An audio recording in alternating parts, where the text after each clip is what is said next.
नमस्कार, न्यूज 20 बिहार की आवाज में आपका स्वागत है।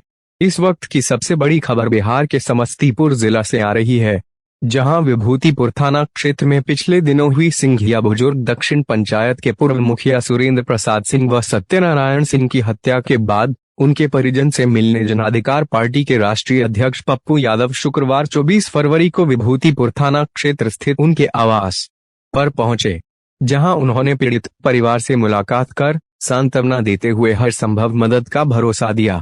उन्होंने पीड़ित परिवार के सामने में बैठकर ही जिला पुलिस कप्तान विनय तिवारी से मोबाइल पर बातचीत कर मामले से संबंधित जानकारी भी लिया। इस दौरान उन्होंने मौके पर उपस्थित पत्रकारों को बताया कि बिहार में लॉ एंड ऑर्डर पूरी तरह समाप्त हो चुका है। हर तरफ अपराधियों का बोलबाला है। एक दिन भी ऐसा नहीं है जिस दिन बिहार के किसी भी कोने से लूट, हत्या, डकैती, छिनतई, बलात्कार आदि की खबरें न आती हो।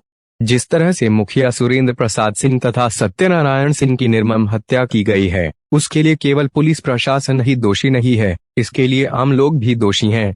केवल पुलिस को गाली देने से कुछ नहीं होगा, इसके लिए हमें भी सोचना पड़ेगा, क्योंकि जब AK-56 और AK-47 वाले को विभिन्न राजनीतिक पार्टियां टिकट दे देती है तो आप लोग उसे वोट क्यों देते हैं? इस तरह की वारदातें तभी समाप्त होंगी जब हम ऐसे लोग जो AK-56 व 47 वाले हैं और चुनाव लड़ने आते हैं उन्हें वोट ना करें, क्योंकि अगर हम बबूल का पेड़ लगाएंगे तो आम जैसे फल की कामना कैसे कर सकते हैं। तत्पश्चात वह विभूतिपुर थाना क्षेत्र के ही शिवनाथपुर पंचायत के वार्ड 5 निवासी मृतक सत्यनारायण सिंह के परिजनों से भी मुलाकात कर घटना से संबंधित आवश्यक जानकारी लेते हुए हर संभव मदद का भरोसा दिलाया। वहीं मृतक सत्यनारायण सिंह के परिवार से मिलने के दौरान उन्होंने उनके बेटे को हॉस्टल में रखकर पढ़ाने तथा उनकी तीनों छोटी छोटी बच्चियों की शादी के समय शादी का पूरा खर्च उठाने की भी बात कही। वहीं तत्काल उन्होंने मृतक सत्यनारायण सिंह के परिजनों को 20,000 रुपया नकद देकर एक छोटा सा व्यवसाय करने की सलाह भी दी, ताकि किसी तरह जीवन यापन किया जा सके।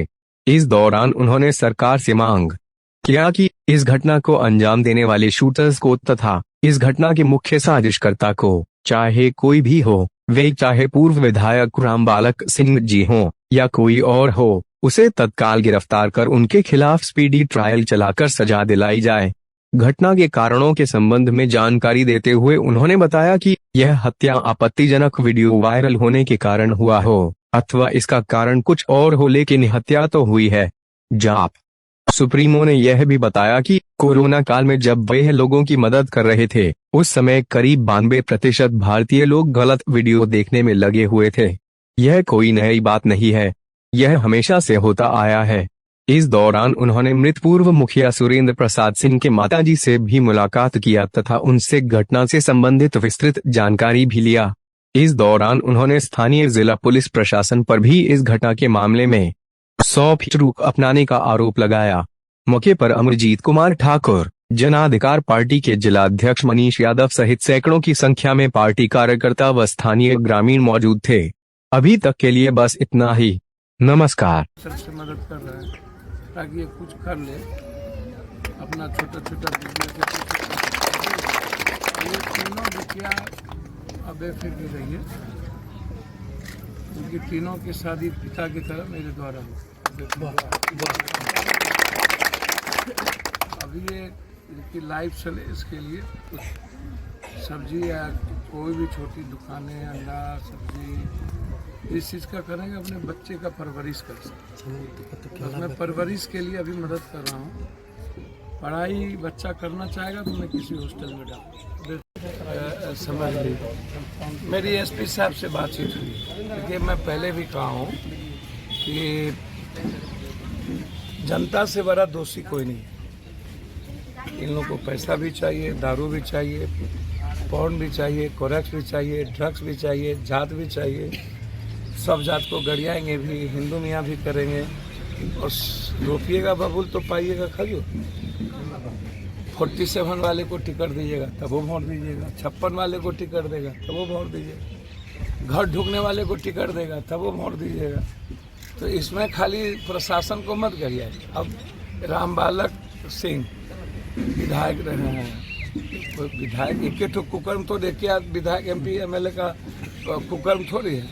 हम कोरोना में 34 करोड़ रुपया बांट रहे थे पूरे देश, अब पूरा इंडिया पॉर्न देख रहा था। 92% इंडियन ने पॉर्न देखा है। हम तो सीधे आत्महत्या कर लें। एक विधायक के बारे में कहा है तो उससे कोई ऐसा नेता है जो पॉर्न ना देखता हो?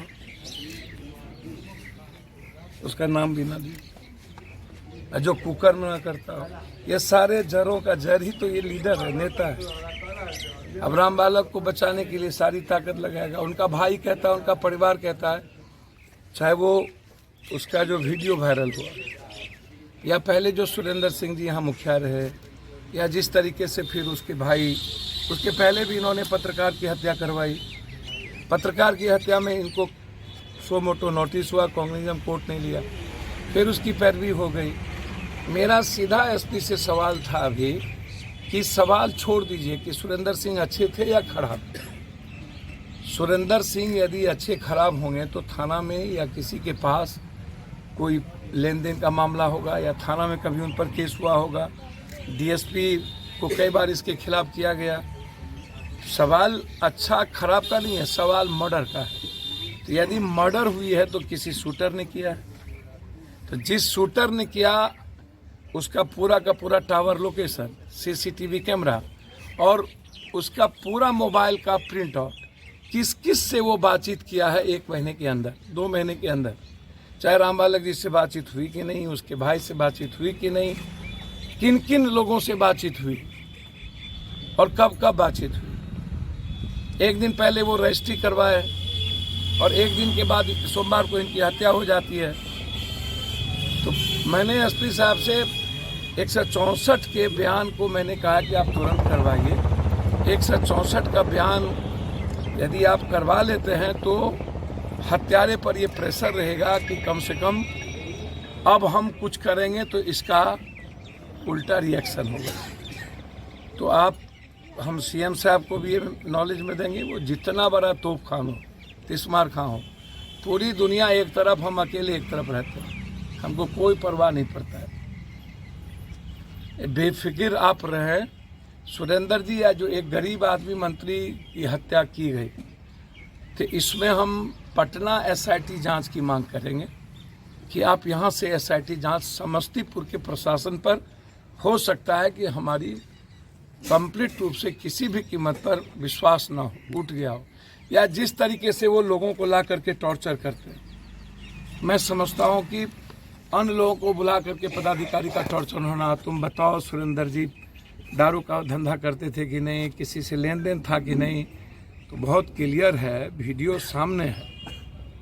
साक्ष्य और परिस्थिति जन्य घटना घटती है। तो ये इसको सरकार भी इन्वेस्टिगेशन में भी बहुत क्लियर है, CRPC में भी है कि इंटेंशन क्या है, इंटेंशन मर्डर का क्या है। SP साहब को इंटेंशन बताना ही पड़ेगा। विदाउट इंटेंशन आप नहीं कह सकते हैं कि इनका क्या धंधा है या क्या धंधा नहीं है। इसीलिए मर्डर को कोलैबोरेशन जब तक नहीं होगा तब तक आप घटना को किसी एंगल की ओर नहीं ले जा सकते। मैंने SP साहब से क्लियर, पहला मांग 164, दूसरा SIT, तीसरा शूटर की गिरफ्तारी आवश्यक है। इसमें मारा किसी ने, मरवाया किसी ने, राम बालक जी हो या उसका भाई हो या अन्य कोई हो, उनके फैमिली ने जब डायरेक्ट नाम दिया है तो फिर अभी तक उनके, जब शूटर नहीं पकड़ा रहा है तो विधायक जी का मोबाइल पूरा का पूरा प्रिंट आउट क्यों नहीं आप निकाल रहे हैं? ये किस किस से विधायक जी बात किए, उनके भाई किस किस से बातचीत किए, इनमें पेट में दर्द क्यों हो रही है? इसका मतलब है कि आप कहीं ना कहीं सॉफ्ट कॉर्नर है, आप ओपन माइंड नहीं है और आप इस केस का मर्डर में आप जस्टिस नहीं करना चाहते हैं। ये मंत्री लोग, मोग मलाल मंत्री से कुछ होता है दुनियादारी में कापर। इसीलिए एक बात हमेशा याद रखिएगा, ये जो गोबर पर घी डालते हैं आप लोग मत डालिए। ये जनता अपने अपने जात के क्रिमिनल को हीरो बनाती है। ये हमर जात है, ये हमर जात है, ये हमारे जात के दादा है। आप इंतजार कीजिए पप्पू यादव, दादा नाना सब ढुका देंगे हम सब जगह। और हम, आपको लगता है कि हम किसी को बख्शेंगे ना ऊपर ना नीचे। इसलिए इस केस में हम मुख्यमंत्री जी से बात करेंगे। जितनी सुरक्षा की बात होगी, न्याय की बात होगी, वो पूर्णतः होगा। आका भी नहीं बचा पाएगा यदि रामबालक जी इसमें इन्वॉल्व होंगे तो पप्पू यादव चैलेंजिंग होगा उनके लिए। नहीं होंगे तो मेरा उस पर नहीं कुछ कहना। यदि होंगे तो निश्चित रूप से उनको कोई भी नहीं बचा पाएगा। आप बेफिक्र रहें। अन्ना शूटर को मैं स्पीडी ट्रायल की मांग करूंगा और इस परिवार की सुरक्षा की मांग करूंगा।